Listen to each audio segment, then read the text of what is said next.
Want to learn how to sew beautiful gathers for your next sewing project? Well, this tutorial is for you. We'll be using a 1.5 centimeter or 5/8 of an inch seam allowance to sew our gathers. First off, if your pattern doesn't have notches, make sure that you mark the halfway and quarter-way points on your seams. This will help you align and evenly spread the gathers. To begin, sew 2 rows of basting stitches along the longer piece you are planning to gather. Set your stitch length to the longest possible. Your stitches should be 0.6 centimeters or 1/4 of an inch from the raw edge and spaced 0.6 centimeters or 1/4 of an inch apart, with long threads left at both the beginning and end. Be sure that the basting stitches do not intersect to avoid difficulties during gathering. Next, place the fabric right sides together, matching the middle notch and securing it with a pin.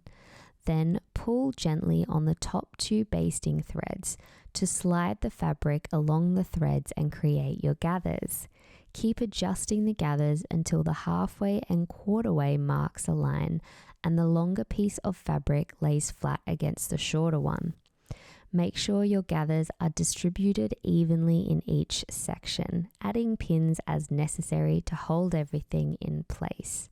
Repeat this process for each section and use your thumbnail to adjust the gathers as needed. After you've pinned everything, place your garment with the gathers facing up. Then grab your iron and give the gathers a quick press. This helps to keep everything even while sewing. At the machine, position your garment with gathers facing up, aligning the raw edges with the 1.5 centimeter or 5/8 of an inch guide on your machine. Sew along the seam allowance at a slow pace, ensuring the gathers are evenly being fed under the presser foot. After sewing the seam, proceed to finish the seam allowance with your preferred method.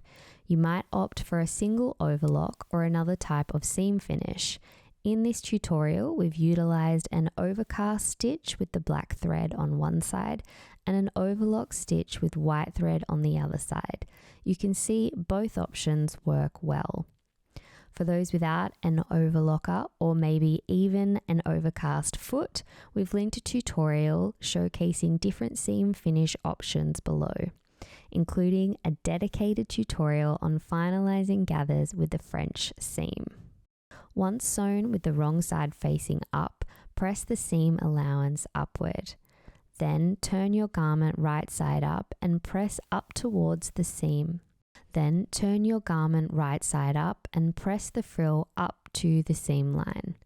And just like that, you have successfully added an easy and beautiful gathering detail to your garment. If you love sewing, we've got something to help you plan out your creations, our awesome and awesomely free PDF sewing planner. Jot down your measurements, hack plans, and supplies for every project and add your fabric swatches and garment sketches. Use one of our 4 croquis models or sketch on the blank planner pages. It also includes a collection planner for organizing swatches and styling ideas for mini wardrobe collections and a 12-month sewing calendar. Get all your measurements sorted with our journal and step-by-step video tutorial, which walks you through how to take each measurement. Download your planner for free at madelabel.co/planner so you can get creative and plan out the wardrobe of your dreams.